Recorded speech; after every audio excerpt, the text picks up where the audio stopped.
Alright, hey guys. So I told you as soon as the 13th meeting got over, this is the 6th. Oh, I guess you can see that down here, huh? So after the 13th meeting, I told everybody I would go back and I would post all the questions and everything I talked about tonight in the module. That way you guys can see it. And so this is just me testing everything to make sure you could see it before I got started. And let's go to the module. So you should already be here if you're watching this video. And so first things first, one of the things Corbin asked was if I could just kind of go through everything. The text, these things right here, these are kind of self-explanatory, so I'm just going to skip over those. But to begin with, these 5 videos, your essay, before you get to those 5 videos, you need to start considering what your essay is going to be about. So if you don't remember, actually, hold on a second, I'm going to pull off my keyboard. If you don't remember, your essay is going to be made up of 5 parts, the first one being the introduction. And in the introduction, you'll have, of course, your hook, your background, and your thesis. Now, also another question, I guess to back up even a step further, someone had asked me, what is the focus of this paper? Is the focus of this essay supposed to be the web-based media you're making, or is it supposed to be your social issue? Well, the answer is kind of neither. The answer is your focus should be on the solution to your social issue. So if you have, say, let's say your social issue is abortion, well, what is your solution to that? Is it to, well, it depends. I mean, if you're saying that pro-choice is the right way to go, which not many people will, but if that's kind of the end game for you, then what is your solution to abortion that's going to lead you to pro-choice? And so something like that would be maybe create a law to ensure abortions remain available.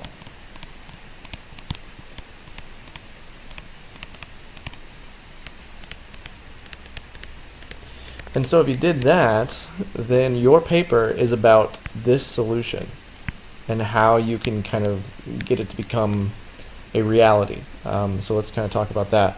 Your thesis is then going to focus on your solution.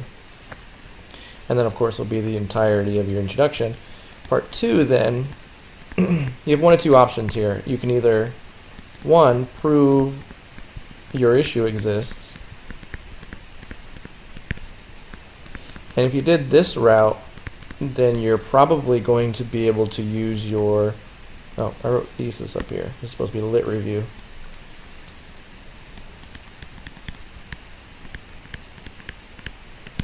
Your lit review should either prove your issue exists, and if you think back to your writing project 1, this is probably going to look a lot like your lit review from writing project 1. However, you can also do a history of your issue, and that's kind of how did we get to where we are with the issue right now.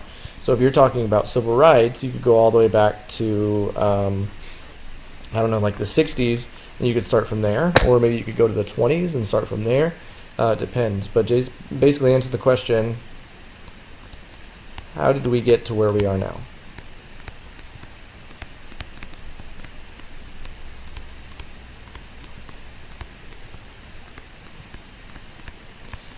Okay, so it's going to be one of these 2. And then part 3 is going to be where you describe your solution.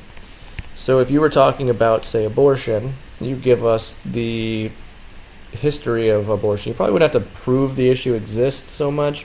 Maybe if you kind of took the route of saying like pro-life versus pro-choice, you could probably do that in this section here. But it'd probably be easier just to go with the history of abortion, just kind of talk about the laws and the concepts that have kind of gone on throughout the years with bringing abortion to where we are now.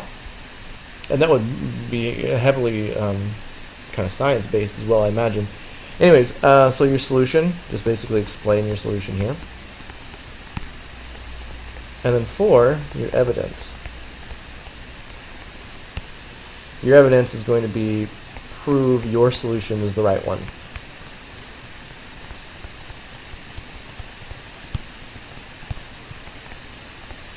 There's probably a lot of solutions out there. Why is yours the best? Or just prove it'll work.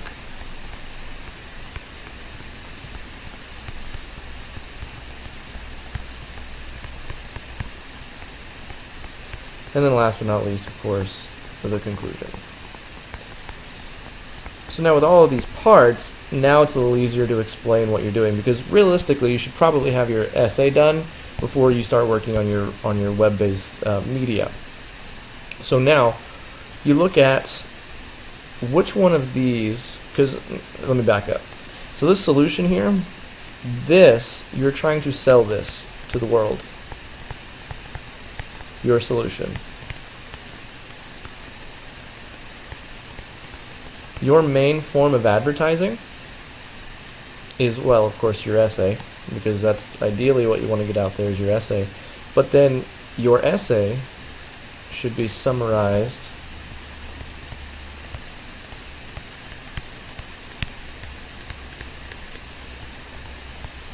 into your web-based media.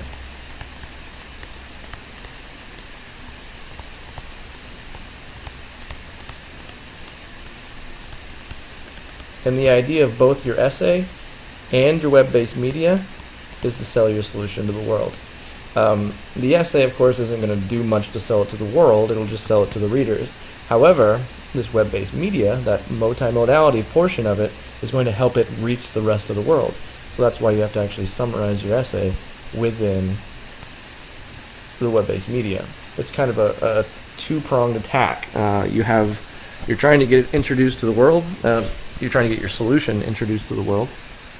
And in order to do that, you have an essay, which is the first step, we'll call. And then the second step to actually reaching the world is to put it online. So these are kind of the two steps.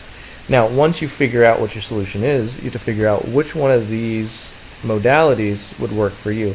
Now, if you have something else that's web-based, you can also use that, but these are just kind of the common 5 that I usually see people looking at and trying.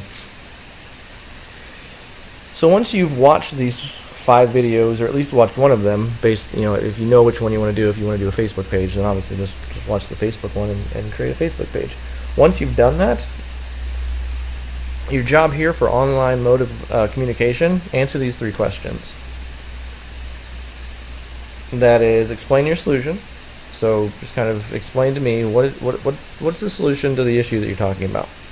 And then once you tell me your solution, tell me which online mode of communication or which web-based media you planned on using or you plan to use and why. What is it about that media that you think is effective for your message to reach the world? And then, that's 3. So 2 is just to tell me what it is. So 2, you might say Facebook, and then 3 is, if I chose Facebook because, and you go into that. So to kind of summarize, 1, explain your solution. 2, what's your online mode of communication? 3, why are you choosing that? I'm not looking for, real elaborate answers. 250 words is all I'm looking for. So just basically a paragraph. So let's go back here to modules.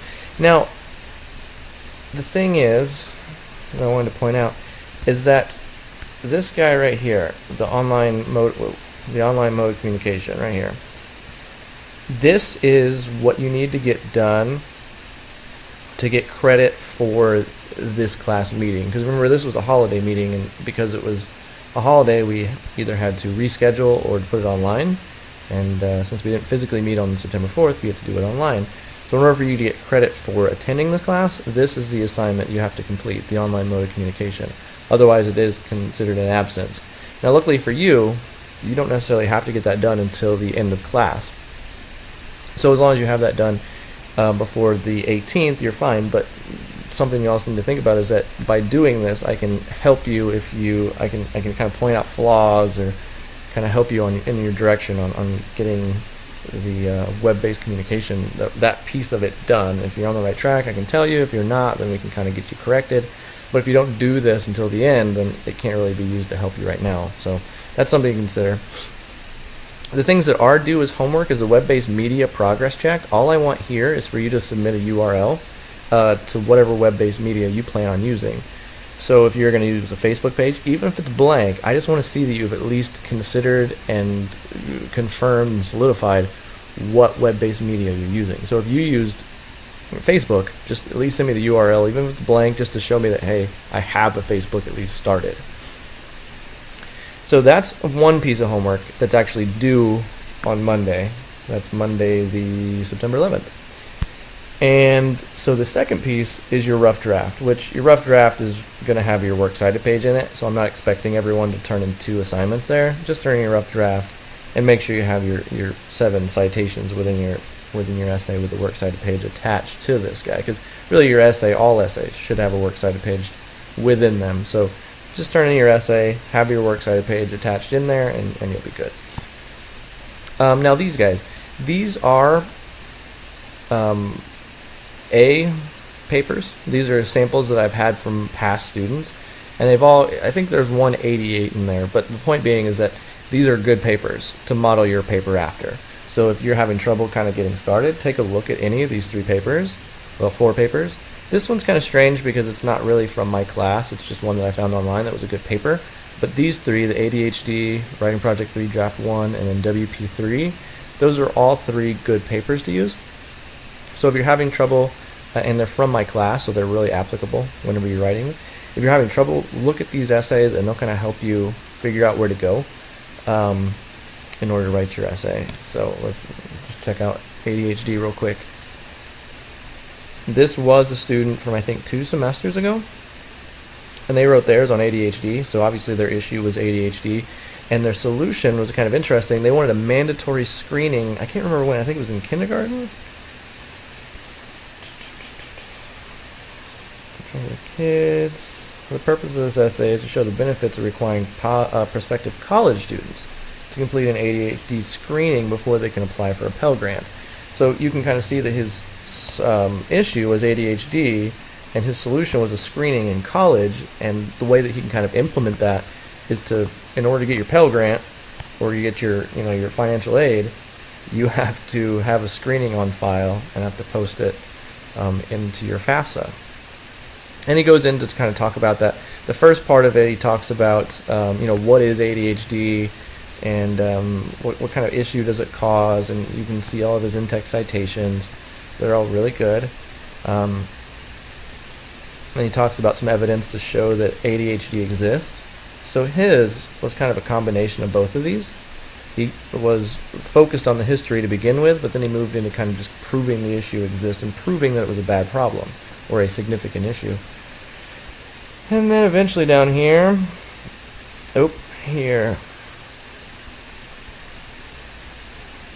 Here he kind of he sums everything up. He says basically a ton of American adults have ADHD, but they don't know it, and it's causing them to basically fail in college. And then here he says, so in order to correct that, we need to have ADHD screenings in college or before college, so that they can make sure that they have the best possible chance of success. And then of course down here he talks about the benefits and why it would work and why it's a good idea. And then down here he closes. I'm not be able to move now, I'm stuck. Alright, and so you can see, a lot of people asked me tonight, somewhere in there I had mentioned 3.5 pages, and this is, well, remember my requirement is that you at least reach a paragraph on the 4th page, and I'll consider that a 4th page. So that's basically the essay portion of it. Let's go back here real quick. One of the other questions I received was somewhere in here I mentioned, here we are, 3.5 pages to 6 pages. Obviously 6 pages is a little long because the requirement's 4 to 5 pages. So if you get to 6, you should probably try and trim it back, but 3.5 pages does work. As you can see in that sample student, they only had 3.25 page really. As long as you're a paragraph onto that 4th page, then you're good. Let's see, what else do I have? You can choose a new topic now. So if you're looking at this stuff and you're like, my topic really doesn't really fit very well for this, you can choose another topic. The only thing that's really going to happen to you is you're going to have to find new sources and kind of start researching the topic over again. Because hopefully at this point you've spent 2 essays kind of researching it and you know your topic. So if you switch topics, you're going to kind of lose some traction, but overall it's not going to set you back too much. And I think that's really all the questions we kind of talked about tonight. Really just comes down to getting into your project and kind of figuring out, one, what is your issue. So figure out your issue first. What's the problem, and then how are you going to solve that problem? And then also, what's the best way to promote this problem to the world? So be thinking about those. Next Monday, on September 11th, that night, I'm going to review all of this for the first hour, and then we're going to take a break. And then after that, we're going to go to the computer lab for basically the entire night, and you'll be able to work in class that night to work on your web-based media, or preferably work on your essay. Just to kind of reiterate, you can't really get into your web-based media too much until you've done your essay, because your essay, remember, needs to be entirely summarized, like all the parts. You need to summarize your thesis in the web-based media. You need to summarize the literature review in your web-based media. The solution definitely needs to be summarized. So basically summarize all the parts of your essay into your web-based media. And that's really all that is. But anyways, that's everything that to do. To summarize again, make sure you complete this in order to get credit for attending this class. Make sure you complete the web-based media progress check. That is, just send me a URL and your rough draft with the works cited page included. Complete that by Monday the 11th, and then that's just assignment credit. But again, remember, we are going to be working on Monday night on September 11th. Actually working on essays, working on your web-based media. So if you are behind, Monday will be a good time to kind of catch up on that. So anyways, that's what I got for you. Let me know if you have any questions, email, text, phone call, all that good stuff. Otherwise, I'll see you Monday.